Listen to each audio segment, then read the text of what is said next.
네, 반갑습니다. 자, 오늘은 우리가 민간 임대주택에 관한 특별법인데요. 임대주택은 두 문제가 나와요. 여기서는 이제 그래서 우리가 임대주택은 크게 나누면요. 민간 임대주택도 있고, 민간 임대주택하고, 또 하나는요, 공공입니다. 공공주택이라는 게 있는데, 이거는 이제 민간 임대주택에 관한 특별법이 적용되고, 공공주택은 공공주택 특별법이 또 적용되는 거예요. 근데 이 공공주택은 다시 두 가지로 나눠집니다. 하나는 공공 분양, 공공 임대가 있고, 뒤에 놓습니다만은 공공 분양주택이 있어요. 크게 나눠서. 우리 시험은 요게 두 문제. 그 다음에 공공주택 특별법에서 나오는 공공주택이 두 문제가 나옵니다. 총 네 문제가 나오는데, 출제는 뭐 이렇게 네 문제가 나오지만 객관식 한 문제, 주관식 한 문제 이렇게 구성이 됩니다. 그래서 기본적인, 이 기초반에는 기본적인 내용만 일단 하시고요. 이제 그 기본수가 나오면은 구체적으로 여러분들하고 같이 공부를 하도록 하겠습니다. 일단은 민간임대주택에 관한 특별법을 먼저 보시면요. 거기 38페이지죠. 여기 38페이지인데, 거기 보시면은 민간임대주택이란 건 결국은 이제 공공주택을 뺀 나머지를 말하는 거예요. 그러면 거기서 나오는 민간 건설과 매입으로 크게 나눌 수도 있고, 이거는 건설과 매입으로 나눈다는 거는 이걸 지어가지고 임대를 하는 거냐, 아니면은 이미 지어져 있는 것을 매입을 해서 임대를 하는 거냐, 이렇게 나눈다는 거예요. 그럼 이제 크게 나눠서 이제 물론 이제 그 임대 의무 기간으로 나누게 되면은 바로 그 밑에 기업형, 중공공, 단기, 이거는 임대 의무 기간으로 나눈 거예요. 임대 의무 기간이 뭐 8년짜리가 장기라고 보고 4년짜리가 단기인데 그런 식으로 나눌 수도 있고. 그럼 이게 민간 임대주택도 크게 나누면은 이거를 이제 뭐죠? 건설을 했어. 지어서 임대를 하는 주택도 있었고, 처음부터. 근데 하나는 이거를 뭡니까? 매입을 해서 하겠다는 거예요, 매입. 물론 이제 공공주택도 그런 게 있어요. 공공주택도 건설과 매입으로 나눌 수가 있어요, 이것도. 똑같이. 근데 이거 어떤 의미냐 하면은, 공공주택에 이제 공급하는 방식으로 나눈다. 공급하는 방식으로 나눈다면은 임대만 할 거냐, 아니면 이걸 아예 쭉 분양할 거냐. 이제 공급하는 방식이고, 요거는 건설할 거냐, 아니면 이거는 이미 건설된 거를 매입할 거냐. 이렇게 나눈다는 거예요, 이거는. 그러니까 조금 헷갈릴 수가 있는데, 이제 방식이 여러 가지가 있는데, 우리가 이제 뭐, 공공주택을 분류할 때 그 분류 방식이 여러 가지가 있어요. 그래서 일단은 분류하는 방식에서 임대를 해서 요거를 이제 그 일반에게 공급을 할 거냐, 아니면 이제 분양할 거냐, 이렇게 나눌 수 있고, 요거는 이제 건설하는 거냐, 아니면 사는 거냐, 이렇게 해서 임대를 사업을 할 수 있어요. 그렇게 이제 분류의 이제 그 종류는 여러 가지가 있습니다만은, 그럼 1번 같은 경우는 이제 건설과 매입으로 나눌 수가 있겠죠. 일단은 이거는 이제 방식, 분류할 때 공급하는 방식으로 그렇게 나눕니다. 그 다음에 나오는 거, 기업형, 중공공, 단기는요, 그 옆에 안 적어 놓습니다. 분류하는 방식 중에서 이거는 임대 의무 기간으로 나눈다는 거예요. 그러면 앞에 두 개를 묶어 보세요. 기업형 임대주택하고 그 다음에 나오는 거 뭐죠? 중공공 나오죠? 이거 두 개를 묶어 보세요. 두 개를. 이거 두 개 묶어버리고, 그 밑에 나오는 거는 이제 단기죠, 단기. 그럼 기업형하고 중공공은요, 임대 의무 기간이 몇 년이냐? 요거 8년이죠. 임대 의무 기간이라는 게 있는데, 이 임대 의무 기간이라는 거는 말 그대로, 임대사업자가 의무적으로 임대를 내야 된다는 거예요. 그 기간 동안에. 그럼 팔 수가 없어, 이거는. 판다는 거는 이제 법률 위반이 되는 거예요. 그래서 임대 의무 기간 동안에는 무조건 하고 팔 수가 없다는 거지. 임대 사업자는 임대 의무 기간이 이제 8년짜리입니다. 근데 물론 이제 중간에 뭐 부도가 났다든지 했을 때는 이제 이게 업무기간이 안 지나더라도 뭐 공급을 하는 방식이 있습니다. 그건 나중에 이제 예외적인 부분이니까.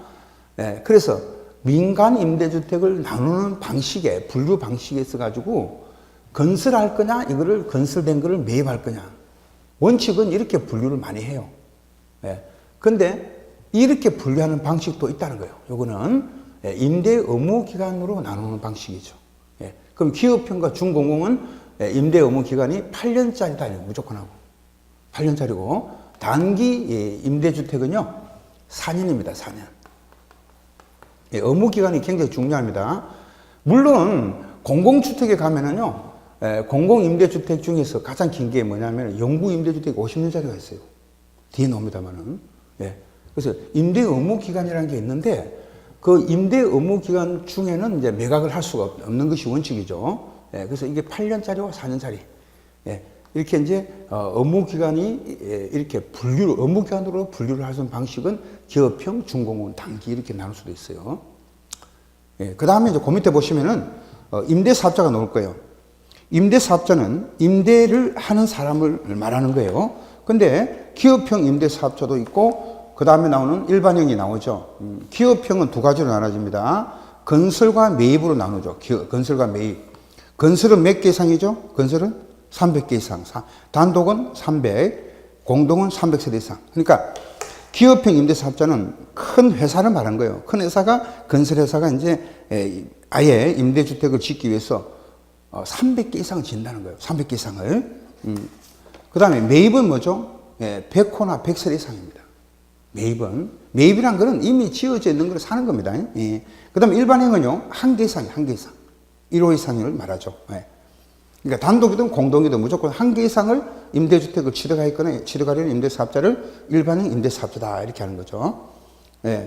그래서 일단은, 우리가 중요한 거는요, 그 용어 정의가 굉장히 중요해요. 기초에. 그래서 우리가 이제 그 임대사업자 간단히 보시고, 그 밑에 나오는 주택임대관리업이 있습니다. 우리가, 이거는 이제 순수하게 임대사업자는 뭡니까? 임대사업자는 말 그대로 임대를 하는, 우리가 관리가 아니고 이거는 건설할 거냐, 매입할 거냐, 그 자체가 사업을 말한 건데, 임대관리업이라는 건 뭐냐면 순수한 관리만 하는 거예요, 이거는. 관리만. 이해되시죠? 관리만 한다는 거예요. 그러면 관리하는 방식이 또 두 가지가 나눠진다는 겁니다. 자기 관리형과 위탁 관리형이 있어요. 관리는 임대사업자가 있고 임대관리라는 게 있어요. 그죠?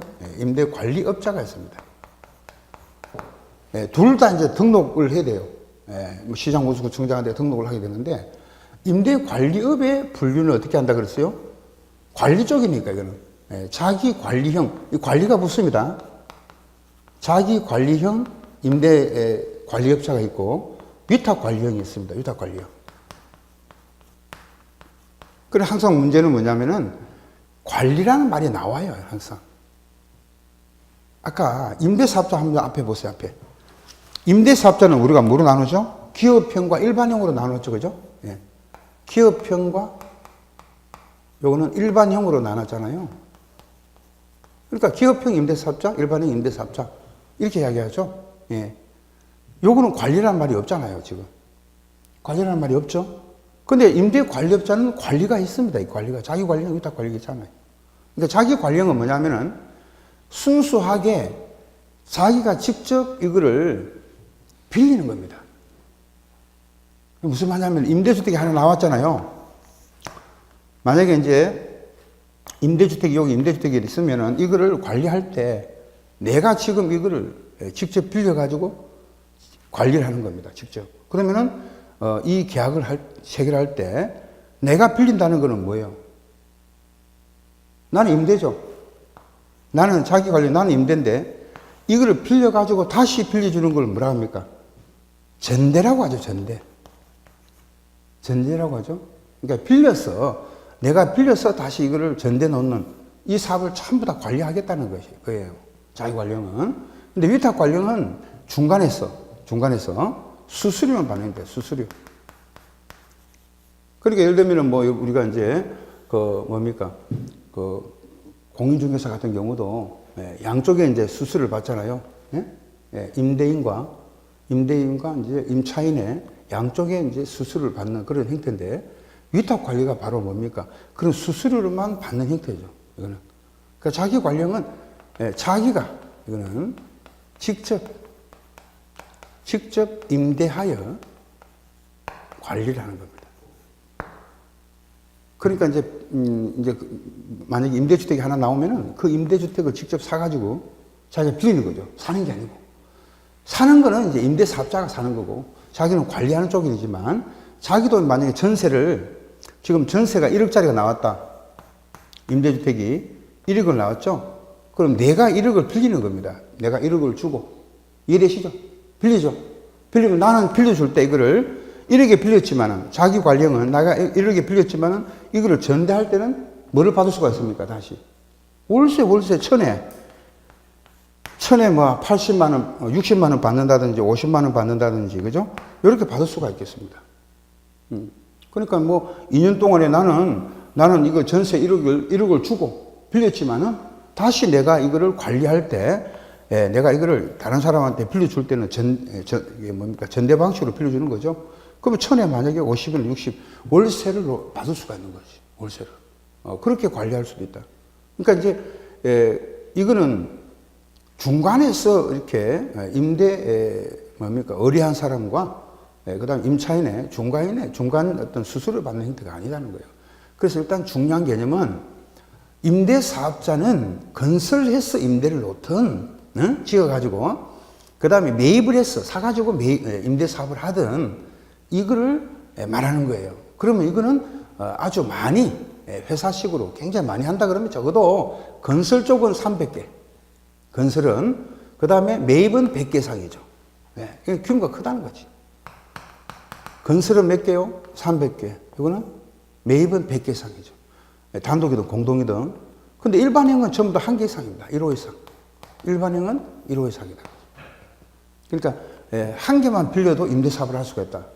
그러니까 옛날에는 이거를 5개 이상이 있어요. 옛날에. 뭐 아주 옛날 하면 한 5, 6년 전 임대주택법이 분류되기 전에 그냥 임대주택법이라는 게 있어요. 옛날에는. 근데 이 임대주택법이 민간 임대주택에 관한 특별법, 공공주택 특별법 두 개로 분류가 된 거예요. 이게. 분류해서 나간 거지. 이제 말하자면은 세부적으로 분류가 된 거예요. 그래서 임대사업자는 기업형과 일반형으로 나눌 수도 있다. 근데 임대관리업자라는 거는 뭐예요? 관리를 하는 입장인데 자기가 직접 관리할 수도 있고 이거를 중간에서 수수료를 받고 관리하는 형태도 있다. 위탁받아서. 그런 식으로 이제 나눈다는 거죠. 그 정도로 기본적인 개념만 알고 계시면 돼요. 그래서 우리가 처술밥이 배부르겠습니까? 금방금방 되진 않습니다. 이게 세월이 좀 지나가야 되는 거예요. 그래서 한 바퀴 돌고 우리가 적어도 기본수를 가지고 한 2바퀴 정도 됐을 때 기본적인 개념이 나오는 겁니다. 이게 원래 이 공부는요 완성된 상태에서 우리가 시험 치러 간 분 한 명도 없어요. 불완전 상태 한 60%, 70% 공부한 상태에서 시험장에 가는 거예요. 이게 그러니까 완벽하게 내가 어떤 전문 지식을 갖추고 완벽하게 다 알고 내가 책에 나오는 걸 전부 다 알고 가는 분은 거의 없습니다. 적어도 내가 70%, 80% 정도만 기본서 있는 내용을 알고 간다. 그런 관념으로서 보시면 되겠어요. 자, 이번 시간은 기초 이론은 이렇게 간단하게 이렇게 이런 것이 있다는 것만 여러분들 기억을 하시고요. 13개 법률 중에서 가장 중요한 게 뭐냐면은 건축법입니다. 이 건축법은요 7문제에서 8문제 적어 놓으세요. 7문제, 8문제. 8문제 나온다는 거는 주택법이 8문제 나오잖아요. 그 다음에 주택법 말고 공공주택관리법이라는 게 있잖아요. 그게 공동주택관리법이 한 8문제. 여기 그 다음에 건축법 8문제입니다. 적어도 이 3개 법률이 38, 24, 24개 문항이 다 나오는 게 여기서. 적어도. 그래서 가장, 우리가 기본 3법 하면은요, 우리가 13개 법률 중에서 가장 중요한 게 앞에서 공부했던 이제 주택법이 있었잖아요. 주택법 간단히 개괄적으로 보신 거고, 그 다음에 이제 두 번째가요, 공동주택 관리법이죠, 이거는. 예, 그게 나오고. 그 다음에 이번 시간에 이제 주로 공부를 해야 될 부분이 바로 건축법입니다. 건축법. 예, 이 세 가지 법률이 이제, 그중에 공인중개사 시험 과목에서는 주택법이 시험 과목이고, 건축법이 공인중개사 시험 과목이죠. 예, 부동산 공법에서 포함이 되는 건데요. 예, 부동산 공법. 예, 2차 과목에서 부동산 공법에 들어가고, 그 다음에 여러분들 알다시피 집합건물 소유 및 관리에 관한 법률은 민사특별법이니까 이거는 민법에 들어가는 거죠, 우리가. 예, 집합건물법은. 우리 13개의 법률 중에서요, 집합건물법이 이제 민법에 들어가고, 민사특별법. 이건 1차 과목이잖아요, 1차 과목. 그죠? 공인중개사. 예, 그런데 우리는 주택법과 건축법은요, 부동산 공법에서는 이제 2차 과목이지만, 예, 이제 공인중개사 과목이잖아요. 시험에 굉장히 중요한 부분이 또 될 수가 있어요. 그래서 제가 이제 강의를 이렇게 쭉 해보니까 어떤 분은 공인중개사 주택관리사 자격증을 따고 바로 도전하더라고, 공인중개사로. 그 다음에 공인중개사 하시는 분들도 주택관리사 자격증을 바로 따더라고. 왜? 이게 가면 갈수록 말이죠, 시험의 난이도가 높아져요. 가면 갈수록. 저도 뭐 공인중개사를 몇 회? 지금 몇 회입니까? 28회? 정도 되죠? 2년 전에 제가 땄어요. 2년 전에 이거를 공인중개사를 땄어요. 근데 공부를 해보니까 진짜 어렵더라고, 이게. 왜 어렵냐면은 우리 학교 다닐 때쯤 되면요, 이게 분량이 작았어요, 이게. 근데 이게 그동안에 판례가 있잖아요. 10몇 년 동안에 판례가 엄청나죠, 판례가. 판례가 막 나오기 시작한 거예요, 판례가. 그동안의 판례가. 그러니까 판례가 막 나오니까 민법에서는 굉장히 어렵죠. 판례를 이해한다는 게 어렵더라고. 예. 거기서 시간을 많이 잡아먹는데, 예, 부동산 공법도요, 분량이 여러분들 알다시피 900페이지, 1000페이지입니다, 분량이. 900에서 1000페이지. 우리가 이제, 관계법규 과목도요, 부동산 공법에 못지않은 페이지 수가 몇 페이지냐면은, 이것도 한 900페이지 가까이 돼요. 기본수가. 850, 900페이지. 예, 이렇게 나올 겁니다. 그래서 이제, 예, 분량이 많기 때문에 그 분량 많은 걸 다 공부한다는 건 난센스죠. 예, 그래서 이제 중요한 부분을 기초 이런 때 강의를 좀 여러분들 들으시고, 그리고 강조한 것만. 여러분 제가, 요거는 시험에 나온다, 요거는 시험 나지 않는다, 이렇게 강조한 것만 여러분 특별히 봐주시면 됩니다. 예? 자, 43페이지 건축법 넘어갑니다.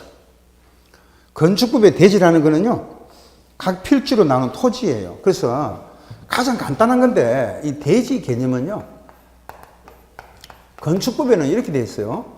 각 필지로 뭐로 되어 있다고요? 나눈 토지다. 이렇게. 필지로 나눈 토지다. 예. 그럼 이게 뭐냐면은, 예를 들어서 봅시다. 자, 도면이 지적도입니다. 도면이 만약에 이렇게 되어 있습니다. 지금. 땅이, 토지가요. 근데 여기 이제 토지는 뭐가 있냐면 지번이 있죠. 지번.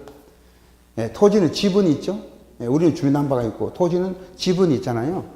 그럼 예를 들어서 여기가 1-1, 뭐 1-2번, 뭐 이런 식으로 이제, 1-4, 1-5, 뭐 이런 식으로 나오겠죠.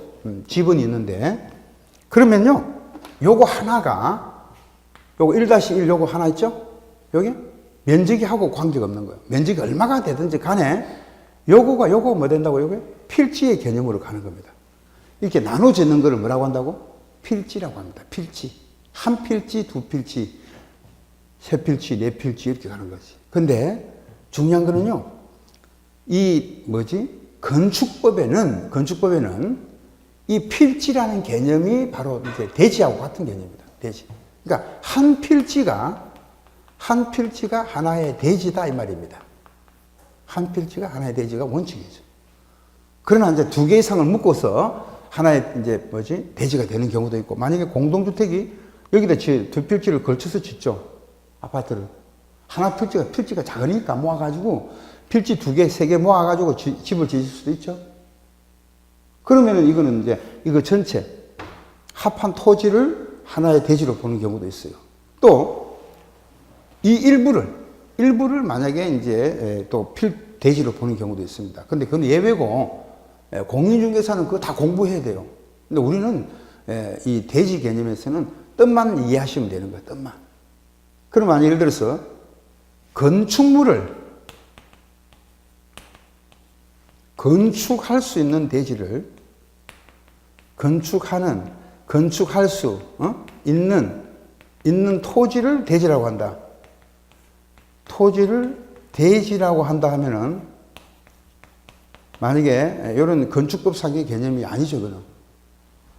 아니, 건축법상의 개념은 하나의 필지가 하나의 대지라 했잖아요. 그죠? 분명히 하나, 그러니까 필지로 나눠져 있다. 이게 하나의 대지인 거예요, 이게.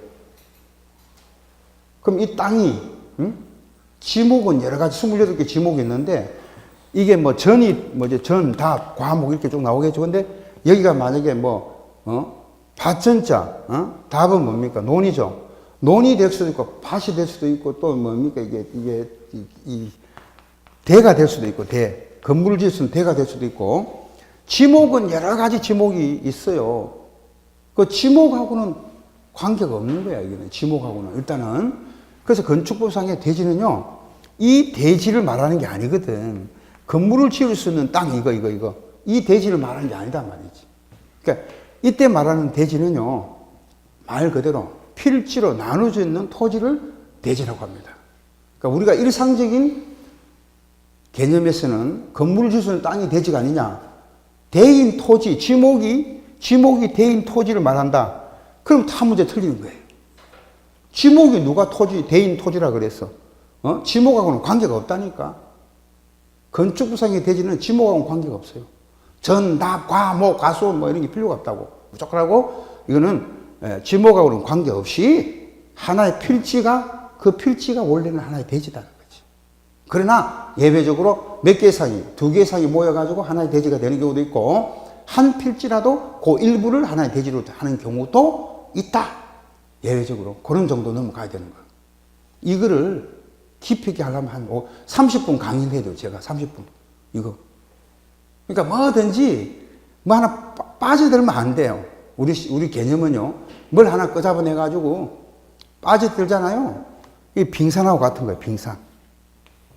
이게 이제 얼음이 이렇게 녹여 있어요. 그러니까 우리 공부는요. 13개 법률이 이쪽에 있는 거예요. 이쪽에. 13개 법률.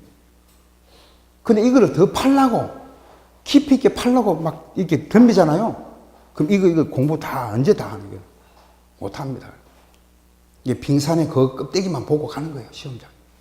네. 그 이걸 갖다가 더 깊이 있게 하려고 막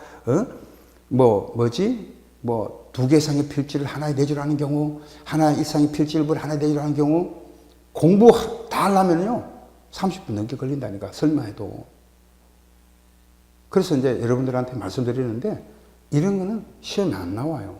예, 그래서 기본적인 개념에 우리 책에서 나오는 것만 보시면 됩니다. 자, 대지는 뭐하고 관계없다? 지목하고 관계가 없다. 또 면적하고 관계가 없다. 또요? 응? 집은 면적, 그 다음에 건물을 지을 수 있는 땅하고는 관계가 없어요. 무조건 하고, 대지는 뭐로 나눠져 있어요? 필지로 나눠져 있다. 필지는 뭐라고? 토지를 등록하는 단위를 말합니다. 토지를 등록하는 뭐다? 단위다 이거죠. 토지를 등록하는 단위가 필지다 이 말이죠. 그럼 누가 물어보면요. 건축부상의 대지가 뭐예요? 이렇게 물어볼 수 있어요. 건축부상의 대지가 뭡니까? 이러면은 우리가 한 필지를 보통 토지를 등록하는 단위가 필지인데 그 안에 그 필지가 바로 대지다. 그게 이제 원칙적인 개념입니다. 그 이상 하실 필요가 없습니다. 네. 그 다음, 건축물이라는 거는요, 건축물은 건물하고 또 틀려요, 여러분들. 그러니까, 건축물하고 건물은 다른 개념입니다. 건축물과 건물은 달라요. 왜 다르냐? 건축물은, 잘 들으세요. 건축물은 무슨 법상의 개념이에요? 건축법상의 개념이에요. 그런데 건물은 여러 개의 법률마다 건물을 칭하고 있기 때문에 건축상의 건축법물에 포함은 됩니다만은 엄격히 말하면은 이거는 건물이라는 개념은 건축법상 개념은 아니다 말이에요. 그래서 건축물은 여러분들이 이렇게 생각하시면 돼요. 거기 뜻이 나옵니다. 지붕과 기둥 또는 벽이 있는 것과 이에 딸린 시설물인데 지하나 고가의 공작물에 설치하는 사무소, 공연장, 점포차고 창고를 건물이라고 한다는 거예요. 그럼 우리가 생각하고 있는 건물은요, 어떤 거냐? 자, 건물은 지붕과, 자, 아무것도 아닌 거죠. 건축물의 개념이 나오거든요. 그 건축물의 개념은요, 일단은 건축물은요, 필수가 있어요, 필수가. 선택이 있고. 근데 건축물이 되기 위해서는 반드시 필수적으로 뭐가 있어야 되냐? 뭐가 있어야 됩니까? 지붕과 했잖아요, 지붕. 지붕이 필수예요. 그러면 기둥 또는 뭐죠? 기둥 또는 벽은 뭐다? 선택이지. 이거 아니면 이거잖아요. 그죠? 그럼 여기다가 이제 뭐가 붙어야 됩니까? 지붕과가 붙어야 됩니까? 또는이 붙어야 됩니까? 아니, 필수니까. 또는 하면 선택이잖아요. 또는 붙으면 안 되지. 과가 돼야 되는 거죠, 과가. 그러니까 요 조사 하나가 굉장히 중요한 부분입니다. 예, 여기를 만약에 또는으로 한다, 또는, 그럼 예를 들어서 보세요. 건축물이란 지붕 또는 기둥 또는 벽이다. 그럼 지붕만 있어도 그러면 건축물이네? 이렇게 돼버린 거예요. 또는이라 했잖아. 무슨 말 아시죠? 또는이라고 하면은 지붕만 있어도 뭐가 되는 거예요? 건축물이 되는 거죠. 말 안 되는 거잖아. 그러니까 지붕은 반드시 있어야 되고, 필수잖아. 플러스란 말이에요, 플러스. 그 지붕은 반드시 있어야 되는 거예요.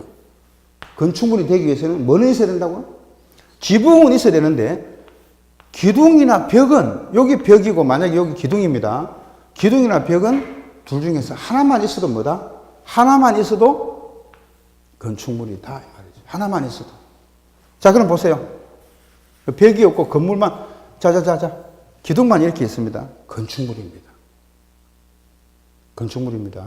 그래서 건축물의 개념과 건물은 다르다 그래서 제가 같은 거 아닙니다. 그래서 항상 여러분들은 건축구상의 개념을 물어봤을 때 지붕 또는 하면 안 돼요. 그러니까 시험장에 딱 가면은 이제 여러분들한테 항상 거기 이제 이분이 개념을 알고 있느냐 모르고 있느냐. 그러니까 기초 과정을 잘 밟으신 분들은 요거 하나하나 신경을 많이 씁니다. 이거. 근데 대충 기초 과정을 대충 이렇게 넘어가신 분들은요, 뭐 같은 거 아니에요? 뭐 지붕 또는 뭐 기둥 또는 벽, 그러면은 이 공부할 필요가 없어요. 법규 개념은요, 굉장히 예민합니다. 또는이 붙느냐, 또한이 붙느냐, 와가 붙느냐, 과가 붙느냐, 굉장히 다르죠. 네, 그걸 지금부터 훈련해야 됩니다, 우리가. 아시겠죠? 네. 그 다음에, 그럼 지붕은 반드시 있어야 되고, 기둥 또는 벽은 선택인데, 자, 여기에 뭐라고 했어요? 플러스 또. 이에 딸린 부수적인, 이게 이제 부속되는 대문과 담장, 대문이 있구나, 또는 뭐다? 담장이 만약에 있는데, 이 담장과 대문이 이렇게 딸려 있다면, 딸린 시설물을 뭐에 포함시키는 거예요? 건축물에 들어가는 거예요, 건축물에. 그럼 보세요. 우리가, 자, 지금 다가구 주택인데, 이 다가구 주택이 담장하고 뭐요? 대문이 이게 붙어 있는 건물이 있어요. 붙어 있는 거. 따로 떨어져 있는 게 아니에요. 지금 대문은 여기 있고, 건물이 여기 있습니다. 이거 딸린 게 아니잖아요, 지금. 밖에 있죠. 이거는 그냥 건축물이 아닌 거예요. 딸려 있단 말이에요. 딸려 있다는 거는 같이 붙어 있다고 보시면 돼요. 건물하고 같이 붙어 있어요. 담장이라든지 건물 옆에 딸려 있죠. 붙어 있단 말이지. 그러면은 그거는 건축물에 들어가는 거예요. 그 다음에 잘 보셔야 돼요. 자, 이게 고가고 지하단 말이에요. 근데 이제 원래 건물이 이렇게 있으면, 건축물이 있으면 이 건물 밑에도 시설물이 들어갈 수가 있잖아요. 건물 밑에. 아니, 지하층 말이야, 지하층. 근데 이 고가라는 거는 뭐냐면은 옥상을 말하는 거예요, 옥상. 옥상은 고가로 갑니다, 앞으로. 그럼 옥상 위에다가 만약에 여기 나오던 하나만 봅시다. 점포, 차고, 창고, 사무실, 공연장.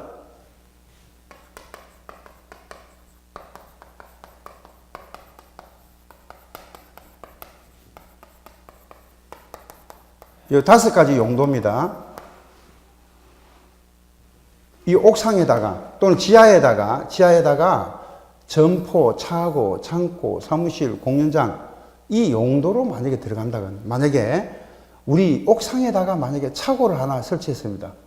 요렇게 이 차고를 옥상 위에 차고 보셨죠? 차고가 있습니다. 그 차고를 하나 설치했습니다. 그럼 이것만 따로 해가지고 이거는 건축물이 아니다 하면 안 되는 거죠. 붙어 있잖아. 한 몸으로 붙어 있죠, 지금. 붙어 있잖아요. 붙어 있을 때는 고가나 지하에다가 요런 용도로서 만약에 해당되면은 이거 전체를 뭐로 보는 거예요? 건축물로 보는 겁니다. 건축물로 보는 거죠. 그 건축물의 개념도 이렇게 어려워, 지금. 제일 뭡니까? 우리가 쉬운 게 대지하고 건축물이잖아요.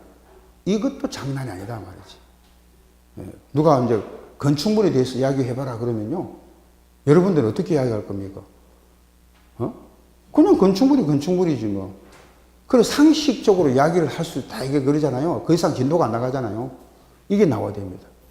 지붕과 기둥 또는 벽으로 되어 있는 것으로서 이에 딸린 시설물, 딸린 시설물, 대문 담장이 딸렸다면 그것까지 건축물이고, 이게 만약에 고가나 옥상이나 지하에다가 점포, 차고, 창고, 사무실, 공연장 이런 용도로서 설치하게 되면 이거 전체가 하나의 뭐다?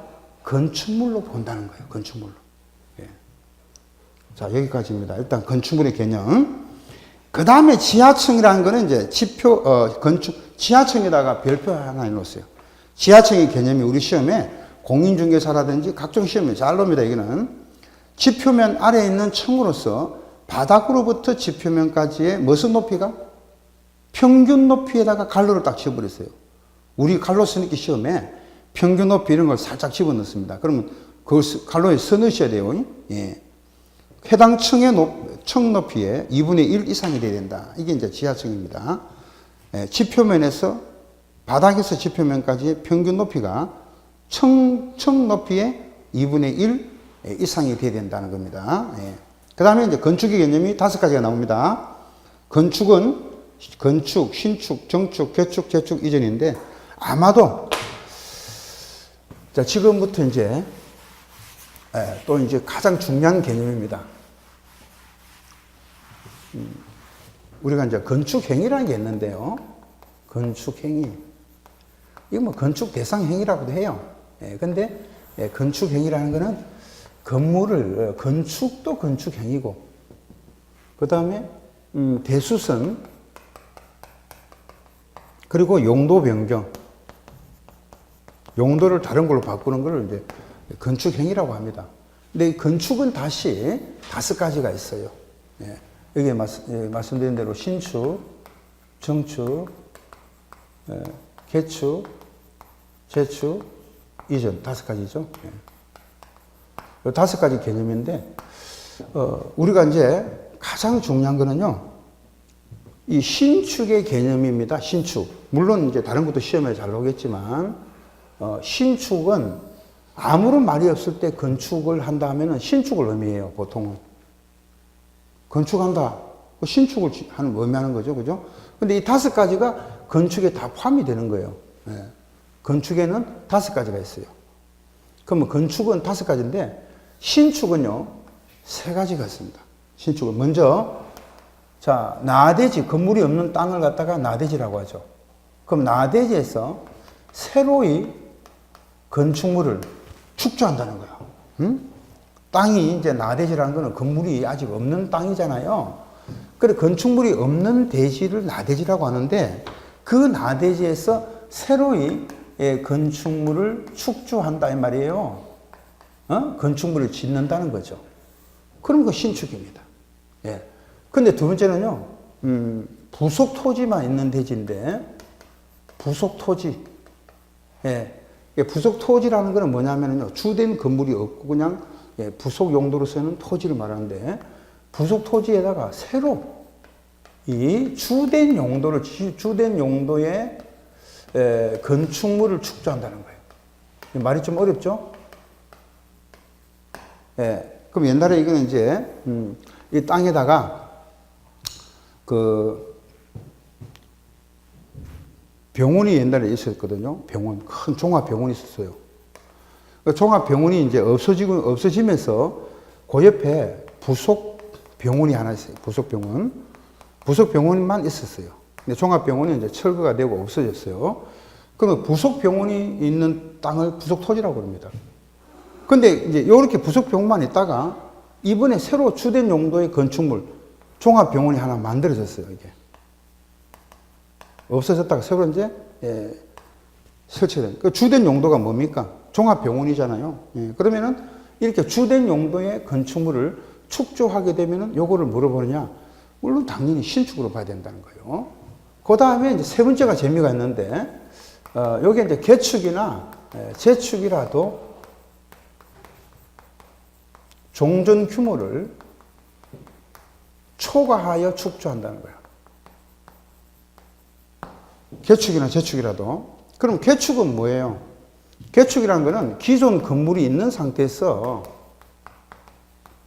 기존 건축물이 다 있습니다. 재축도 있어야 돼요. 그럼 기존 건축물이 이제 개축은요, 철거를 하겠다는 거예요.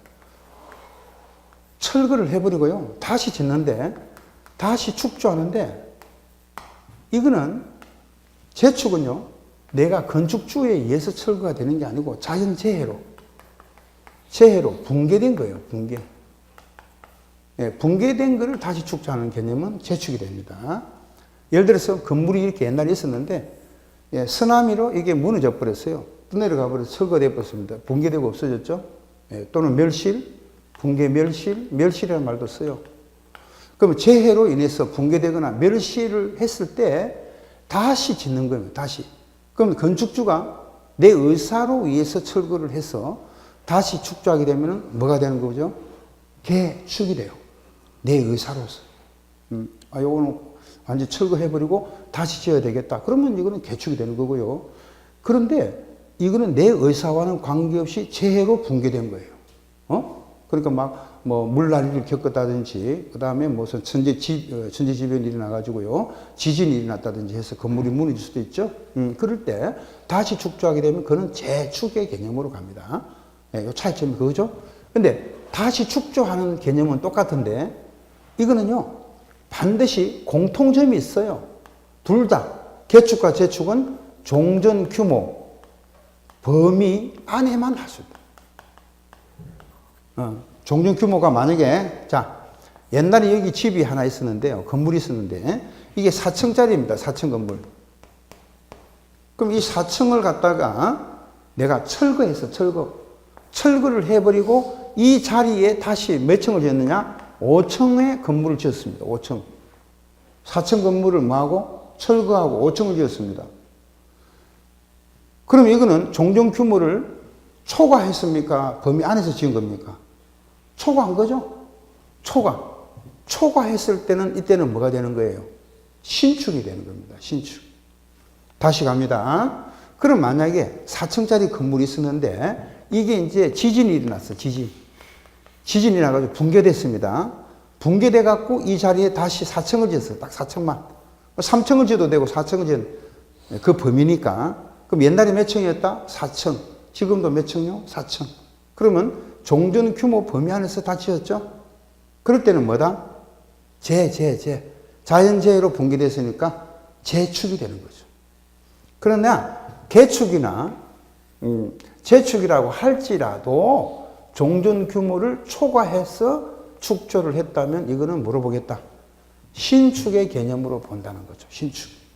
신축의 개념으로 본다. 예. 그래서 이제 여러분들 개념 정리할 때 이 신축의 개념이 몇 개다? 세 개죠, 세 개. 예? 세 개입니다. 그 다음에 이제 정축. 요거는 이제 밑으로 가겠습니다. 예. 그 다음에 정축인데, 정축의 뜻은 증가하여 축조하는데요. 이 증가하여 축조하는 게 몇 개냐? 네 개가 있습니다. 네 개를 이제 기억을 해 주셔야 돼요. 자, 하나는 무슨 면적이다? 건축 면적이고, 하나는 연면적, 또 하나는 층수, 그 다음에 높이입니다. 이 네 개.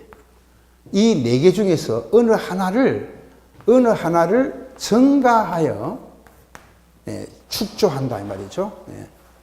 몇 개 중에서 4개 중에서 어느 하나를 증가하여 축조하게 되면은 그거는 정축의 개념으로 간다는 거예요. 그럼 선생님, 만약에 건축 면적은 뭐예요? 건축 면적은, 자, 건축 면적이란 거는 만약에 건물을 이렇게 짓잖아요. 이런 건물도 있겠죠. 이렇게 지었어요. 건물을 이렇게 지었습니다. 그럼 건축 면적이라는 거는요, 간단하게 말씀드리면은 가장 많이 튀어나온 부분을 자르는 거예요. 단면도. 케이크를 가지고 자른다고 생각하시면 됩니다. 그럼 잘라서 어디서 보는 개념이에요? 건축 면적은 위에서 아래로 내다보는 개념입니다. 위에서 아래로. 이걸 수평 투영 면적이라고 그래요. 수평 투영 면적. 그러니까 이 건축물의 외벽에 무슨 선? 자, 그럼 여기 이제 잘라서 보시면은요, 이걸 연장을 해 봅시다. 연장을 하게 되면 이렇게 되겠죠, 지금. 이렇게 되겠죠. 그럼 이걸 잘랐으니까 뭐가 있다는 거죠? 두께가 있겠지. 맞습니까? 두께가 있겠죠. 왜? 이걸 잘라서 위에서 받쳤으니까. 위에서 보니까 이렇게 이제, 요 두께가 있고, 요 안에 있는 게 이제 내부선이라 그래요. 내부선이라고도 하고, 이거를 안목치수라고도 해요. 안목치수. 같은 말. 안목치수. 내부선이라고 합니다. 그 다음에 요 바깥에 있는 요걸 갖다가 외벽이 되는 거죠. 그러면은 외벽이 되는 거죠. 그럼 이 내부선으로 둘러싸여 있는 부분을 계산할 때는 이거는 주거 전용 면적을 따질 때 요걸 따집니다. 공동주택의 무슨 면적 따질 때? 주거 전용 면적이라는 게 있습니다. 그러면 주택법이나 공동주택관리법에는요, 주거 전용 면적이라는 게 있어요. 그 주거 전용 면적 85제곱미터 이하다. 우리가 국민주택의 개념은 건축 면적으로 따집니까? 85를 주거 전용 면적으로 따집니까? 그래, 주거 전용 면적이라니까. 그러니까 주거 전용 면적의 개념으로 간다. 주거 전용 면적의 바로 기준이 되는 거죠, 이거는. 그러니까 주거 전용 면적의 기준은요, 안목치수를 보는 거예요. 안목치수. 그런데 건축법에는요, 요 중간에 중간선이 있어요. 중간선. 내부선과 외벽의 중간선을 말합니다. 제가 점선으로 표시를 했지만 이 점선으로 된 부분이 있죠? 요걸 갖다가 이제 우리가 부를 때는 중심선이라 그래요. 중심선. 무슨 선요? 중심선. 이거 중심선입니다. 그럼 이 중심선이 바로 건축법에서 나오는 무슨 면적에? 이거 이야기하려고 지금 한 거예요. 건축 면적이죠. 건축 면적을 따질 때는요, 이렇게 중심선을 기준으로 한다는 거예요. 중심선을 기준으로 하여 둘러싸여 있는 수평 투영 면적을 요거 면적이지. 그럼 요거. 점선으로 둘러싸인 부분이 있잖아요. 요거 면적을 갖다가 뭐라고 하자? 건축 면적으로 하자는 거예요. 그럼 이 건축 면적의 기준이 되는 거죠. 건축 면적의 기준이 된다. 그래서 항상 여러분들은 이거 건물이 나오면 그 건물에 위에서 아래로 내려다본 면적이 바로 건축 면적이다. 이거 우리가 지금 이제 분필 닦는 거잖아요. 이거를 위에서 내려다보면 여러분들이 보는 크기, 요게 보이겠죠? 지금. 이게 아니죠? 이게 보이죠? 이해되시죠? 위에서 내려보면요, 가장 많이 튀어나온 부분을 여러분들이 보시는 거예요. 요 위에 파란 부분을 보시는 게 아니잖아요. 맞습니까? 건축 면적이 바로 그건 거예요. 건축 면적이. 그럼 예를 들어 선생님, 사람이 이렇게 있으면 배가 이렇게 튀어나오고 다리가 이렇게 짧아가고요. 이렇게 돼 있다. 이거 건축 면적으로 따지면 어떻게 됐습니까? 그림자가 이렇게 넓겠지. 건축 면적이 넓어지는 겁니다. 자, 그 다음에 이렇게 날씬한 분이 있어요.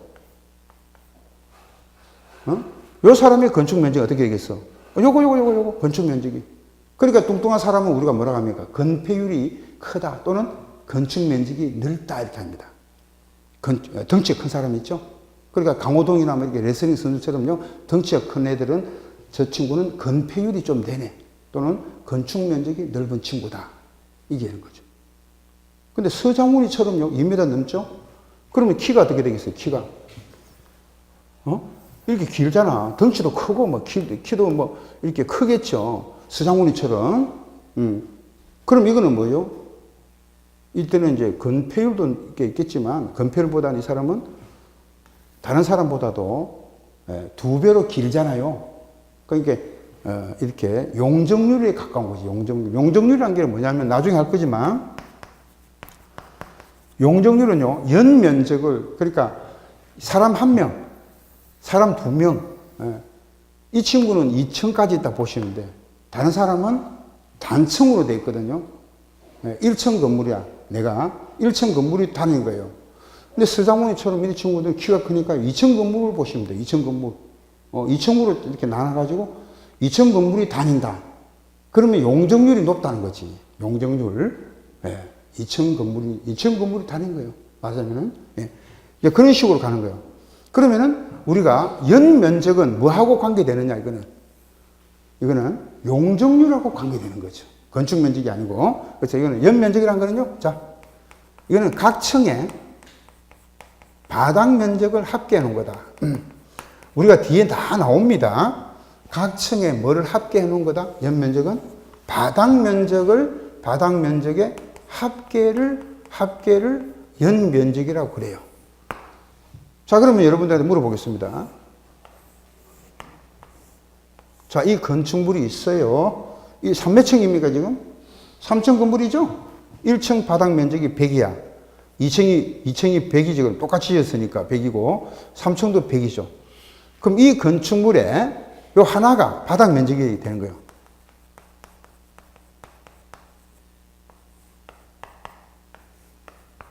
바닥 면적은요, 몇 개 나왔어요, 지금? 어떤 분은 그럽니다. 선생님, 이 건축물의 바닥 면적은 얼마입니까? 그 사람이 잘못 설명한 거죠, 지금.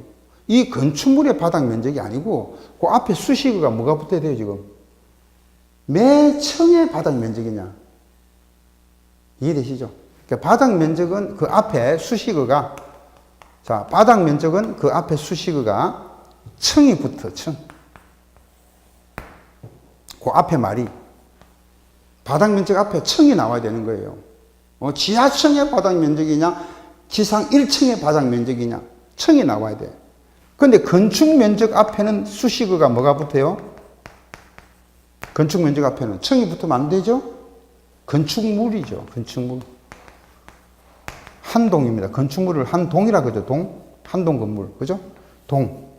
건축물 한동에 바로 건축 면적이다. 건축물은 동이 붙어, 한동의 건축 면적이지. 한동. 건물의 한동. 건축물의 한동의 건축 면적. 층이 붙으면 안 됩니다. 이게 밖에서 이야기하는 분이 있어요. 자, 이 건물의 바닥 면적은 얼마다 하면 틀렸죠? 이 건축물의 건축 면적은 얼마인가? 그 다음, 3층의 건축 면적, 이러면 틀리죠? 아니, 3층의 건축 면적이 아니고, 3층의 무슨 면적이다? 바닥 면적이 되겠지. 그러면 바닥 면적은 뭐예요? 바닥 면적의 뜻은, 바닥 면적은요, 이 층마다 뭐가 있습니까? 층마다. 각 층마다 뭐가 있어요? 층마다 기둥이 있겠지, 기둥. 층마다 기둥이 있겠죠?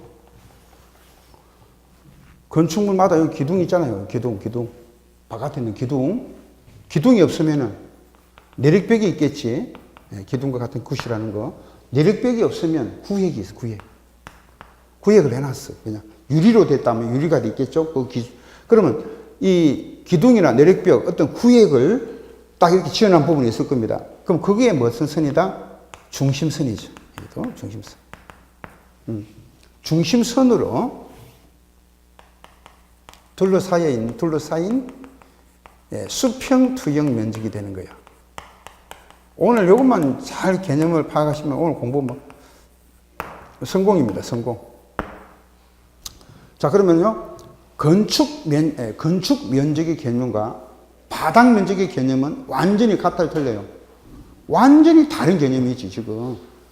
완전히 다르죠? 바닥 면적은 층마다 다 있어요, 층마다.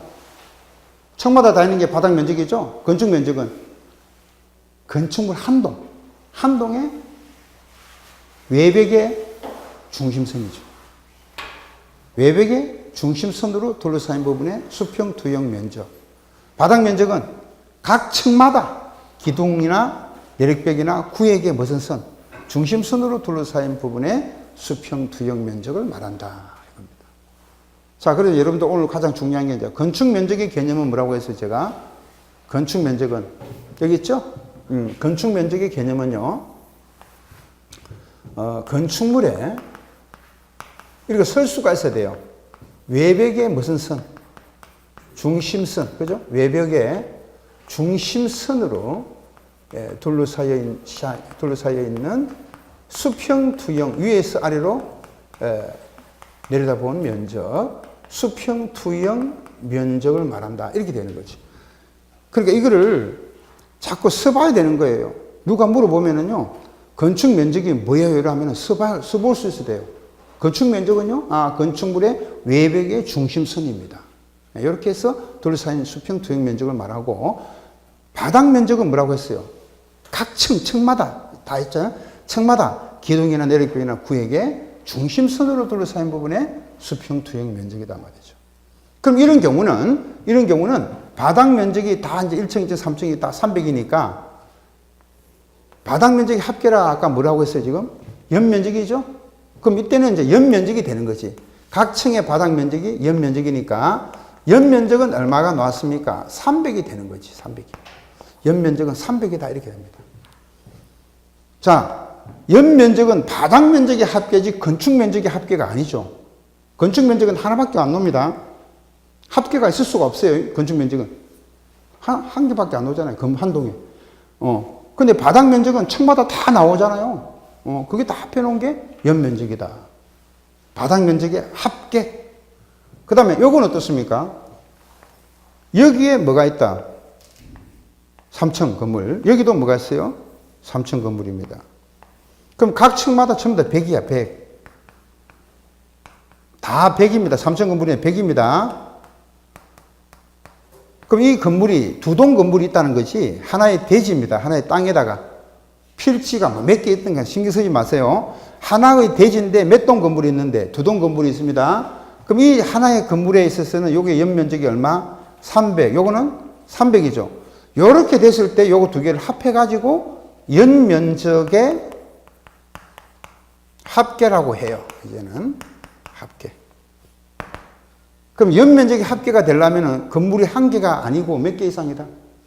두 개 이상 맞지. 두 개 이상의, 두 동 이상의, 두 개라는 것보다는 이제 동이, 건물은 하나의 동, 1동, 한 동, 두 동 이렇게 하니까 두 동 이상의 건축물, 건축물일 때만 건축물의 연면적의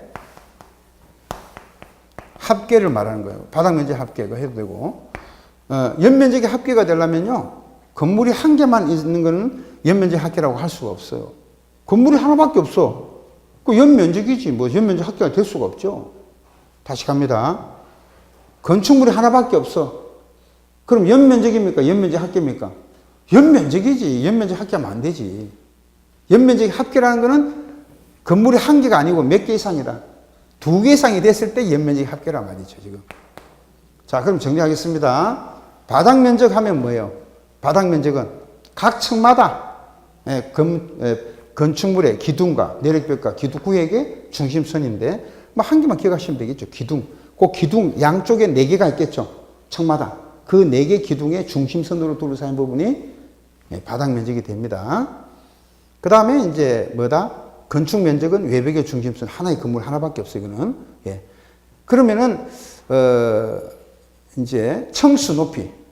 나중에 다 할 거지만, 층수는 지하층은 포함을 안 합니다. 지하층은 층수에서는 제외됩니다. 지하층은 층수 제외됩니다. 만약에 지금 63층 있잖아요. 그럼 지하가 만약에 7층으로 되어 있다. 그러면 합해가지고 이게 뭐 70층이 됩니까? 아니잖아요. 그래서 지하층은 층수에 산입하지 않는다는 거죠. 이게 굉장히 중요합니다. 지하로 1층이든 2층이든 3층이든 그런 신경 쓰지 마시고, 지하층은 몇 층이든 간에 층수에는 포함을 하지 않습니다. 그럼 지금 롯데 제2월드, 제가 한번 가봤거든요. 제2월드 가보니까 이게 몇 층입니까, 지금? 123층입니다. 1, 2, 3. 123층. 지하가 10몇 층이 되는데, 그건 지하는 포함을 하지 않습니다. 네. 그래서 이제 123층. 우리나라에서 이제 뭐, 일단 123층짜리가 서울에 있죠, 지금. 근데 우리가 이제 지금 현재 층수라는 개념은 지하층은 포함하지 않는다는 거. 그 다음에 이제 건축물의 높이. 높이 나오죠. 그러면 우리가 요 4개 중에서 어느 하나가 첨가돼서 축소하면 이거는 정축의 개념으로 가는데, 이제 마지막으로 이제 건축에서 한 개 남은 게 있죠. 뭡니까? 이전이죠, 이전. 5가지 중에서 이전입니다. 그럼 이전의 개념은 뭐냐? 주요 구조부를 해체하지 않고, 그럼 주요 구조부를 또 알아야 되잖아요. 좀 이따 할 거고. 자, 주요 구조부를 뭐 하지 않고 해체하지 아니하고 이거를 뭡니까? 다른 대지로 건축물을 이렇게 이제 이전시키는 겁니다. 건축물을 갖다가 이렇게 다른 대지로 건축물을 축소하는 거지. 이게 무슨 말이냐면요. 자, 지금 필지 개념이 있어. 1- 여기 1이고 1-2입니다. 필지가 같은 게 아니죠. 여기 하나의 필지고 하나의 대지고, 이것도 하나의 필지, 하나의 대지입니다. 여기 건물이 하나 있었어요, 지금. 이 건물이 1-1 안쪽으로만 바뀌면 위치가 변경됐어요. 위치 변경입니다. 위치 변경. 이렇게 되면은 요거는 잘 들으셔야 돼요. 요거는 이축의 개념이야, 이축. 다른 대지라는 거는 요렇게 간다는 거잖아요, 지금. 그죠? 이축의 개념은요, 1-1에 있던 건축물을 1-2로 이렇게 옮긴단 말이에요. 옮겨서 이제 새로 짓는 거죠. 요거는 이축이 되는 거예요. 위치가 바뀌었어요, 지금. 그러면은, 예를 들어서, 여기가 이제, 여러분들 요즘은 이제 이런 건물이 뭡니까? 기준기로 올릴 수가 있어요. 다 파내고, 기준기로 다 만들어가지고, 이해를 못 하시네.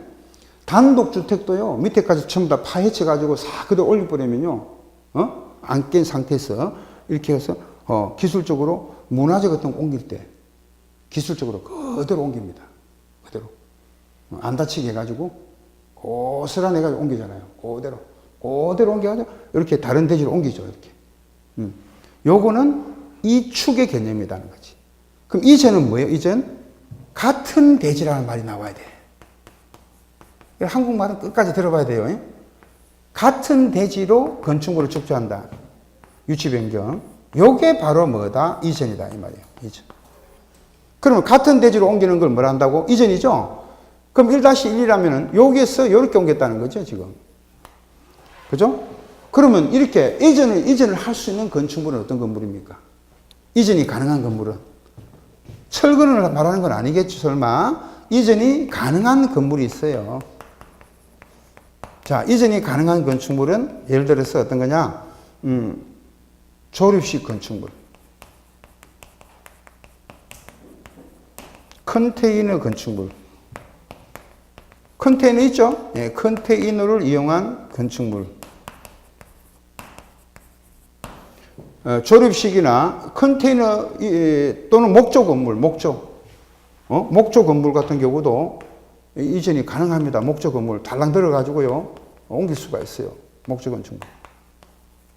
그런데 이전이 불가능한 건물이 어떤 겁니까? 우리가 지금 건물 지을 때 되게 뭐로 짓죠? 철골이나 철근 콘크리트 조잖아요. 철근 콘크리트 조. 철근으로 짓는 건물들은요, 이전할 수가 없어요. 아니, 이거를 철거를 다 철거해야 되잖아요? 철거를 해버린 상태, 주요 구조부가 해체가 돼버렸잖아, 지금. 지금 보세요. 주요 구조부가 해체가 돼버렸죠? 주요 구조부를 해체하지 않고 옮게 된단 말이죠. 그러면 이제 중요한 게 뭐냐? 선생님, 그럼 주요 구조부가 도대체 또 뭡니까? 그러니까 지금 공부라는 게 이제 지금 제가 말씀드렸죠, 지금. 우리 공부가요, 하나 건들면은 이게 바닥이 지금 안 보여. 자꾸 파헤쳐지는 거야, 지금. 밑에 빙산이 있다니까, 지금. 이 파헤쳐지는 거예요, 지금. 건축에서 지금 아직 안 끝났잖아, 우리가. 헤매고 있잖아요, 지금. 건축인데 신축했고, 정축했고, 지금 뭐지? 개축, 재축, 정축했고, 이전인데, 이전에 설명을 하려다가 지금 현재 지금, 이전이 되는 게 있고 안 되는 게 있다 그랬어요. 그랬더니 또 이전이 뭐냐? 주요 구조를 해체하지 않고 같은 대지로 건축물을 축조하는 거를 위치 변경하는 거를 이전이라고 했어요. 예. 근데 다른 대지로 옮기는 거는 뭐다? 이축이죠, 이축. 이거는 이전이 아니다 말이죠. 이건 아니다는 거지. 이전이 아니다. 그럼 이전은 요거만 말한다, 요거만 말한다. 그럼 주요 구조부가 뭐냐죠, 주요 구조부. 주요 구조부 있죠? 예, 요게 또 우리 시험에 굉장히 중요합니다.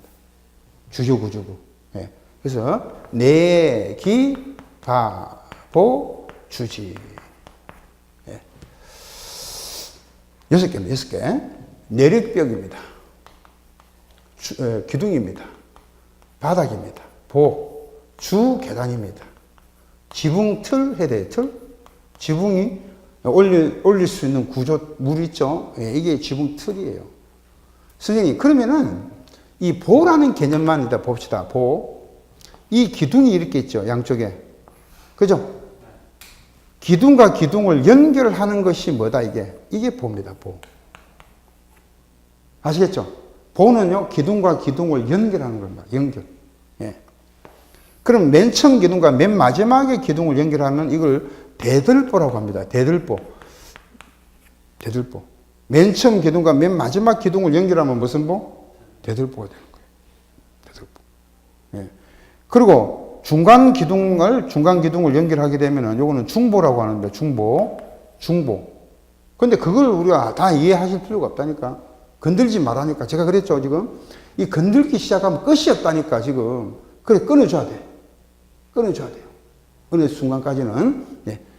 보도 여러 가지 있거든, 종류가. 그래서 이 보라는 거는 그냥 끊어주세요. 기둥과 기둥을 연결시키는. 제가 이제 나중에 기본석 공부할 때는요, 이렇게 자세하게 안 합니다, 지금. 바로 넘어가야 돼. 보 어쩌고 바로 넘어가야 돼. 시간이 없어요. 900페이지 가까이 되는 것을 어떻게 친절하게 다 설명합니까? 못 합니다. 그래서 기둥과 기둥을 연결시키는 수평재료. 그게 무슨 나무가 될 수도 있고, 철강이 될 수도 있어요. 빔이 될 수도 있고, 기둥과 기둥을 연결시키는 수평재를 보라고 합니다. 적어도 보 정도는 알아야 돼요. 보. 누가 물어보면은, 야, 보가 뭐냐? 그냥 기둥과 기둥을 연결시키는 수평재를 말한다. 그런 정도. 지금 주 계단이 뭐예요? 주로 사용하는 계단을 말하지. 그죠? 이렇게 기억하시고요. 그 다음에 이제 뭐 다른 거 다 아시겠지만, 내력벽은요, 이렇게 쓰면, 내력벽이라는 건 뭐냐? 기둥과 같은 역할인데, 건축물의 하중을, 무게, 직접적으로 받는 벽을 말합니다. 무게를 고스란히 떠안는 벽을 내력벽이라고 그래요. 그럼 요거는 이제 무슨 역할을 한다고요? 기둥과 같은 역할을 한다는 거지. 그죠? 예, 기둥과 같은 역할을 하는 벽을 뭐라고 합니까? 내력벽이라는 거지. 그럼 우리가 이제 지금, 칸막이 벽이 있잖아요. 칸막이 벽은 건축물의 하중하고 관계가 없죠. 칸막이 벽이라는 건 없애도 그만이고, 있어도 그만이고, 그죠? 예. 그런 거는 이제 칸막이 벽하고는 완전히 다르죠, 지금. 이거 철거를 해버리면 어떻게 됩니까? 건물이 흔들흔들 하겠지. 함부로 손 못 대죠. 내력벽은요, 기둥과 같은 역할을 하는 거잖아요. 예. 그리고 바닥은 이제, 여기서 최하층의 바닥을 말하는 게 아닙니다. 건물의 바로 밑에, 제일 밑에 부분을 말하고요. 그 다음 지붕을 올릴 수 있는 구조물을 말하는데, 그럼 주요 구조부가 6개잖아요. 우리 시험에 아닌 것에서 어떤 게 나왔냐? 굉장히 많죠. 막 기둥 중에서 사이 기둥. 그 다음에 바닥은 최하층의 바닥. 이런 거. 그 다음에 뭐 주계단, 피난 계단. 주계단이 아닌 피난 계단 또는 뭐 특별 피난 계단 이런 거. 이런 말이 나오면은, 또 지붕. 틀이 아니고 그냥 지붕 하면 안 돼요. 지붕 틀이지. 이런 거. 조심하셔야 돼요. 또 이제 벽 중에서도 뭐 내륙벽 하면 이제 주요 구조부인데 예를 들어서 뭐 중간 뭐 방음벽 이런 거 방음벽 방음벽 있죠 이런 거 이런 거는 뭐가 아니라고요? 주요 구조부가 아니라는 거지. 이거 시험 문제 잘 옵니다. 주요 구조부가 아닌 걸 보니까 그러니까 가장 중요한 게 6가지죠. 이 6가지를 해체를 안 한다는 거지. 그럼 해체 안 하고 그대로 딱 들어서 옮긴다. 같은 대지로. 그러면 이전. 다른 필지로 옮긴다. 다른 필지. 1-1인데 1-2로 옮긴다. 그거는 이축이니까 이축의 개념은 건축이 아니다는 거지. 그래서 오늘은 여러분들이 건축의 개념에서 건축의 개념이 몇 개라고요? 5가지인데 가장 중요한 게 뭐라고 했어요, 제가? 신축에서 얻은 거, 개축이나 재축이라도 무슨 범위, 종전 규모를 초과해 축소하는 게 신축이다. 그 다음에 정축이 이제 시험에 두 번째로 많이 나옵니다. 정축은 4가지 중에서 어느 하나가 증가되면 정축이다. 근데 건축 면적이 증가되든 연 면적이 증가되든 청수가 증가되든 높이가 증가되든 다 정축이 되는 거지. 그 다음 이제는 주요 구조부를 해체하지 아니하고 이거 해체하여 하면 틀려요 또. 또 다른 대지 하면 안 돼. 같은 대지. 그러니까 제가 초에 여러분들 오리엔테이션 할 때 그런 말씀 드렸어요. 정확하게 알지 못하면 한 문제도 맞출 수가 없다. 이게 정확하게 하지 못하면 차라리 안 하는 게 나아요. 안 하고 있다가 정확하게 하는 사람이 그때부터 진도가 나가기 시작하는 거예요. 그럼 진도를 나가려면 어떻게 하라고 공부를 하나를 하더라도 올바르고 정확하게 아셔야 된다는 거죠. 예, 좀 쉬었다 하겠습니다. 예.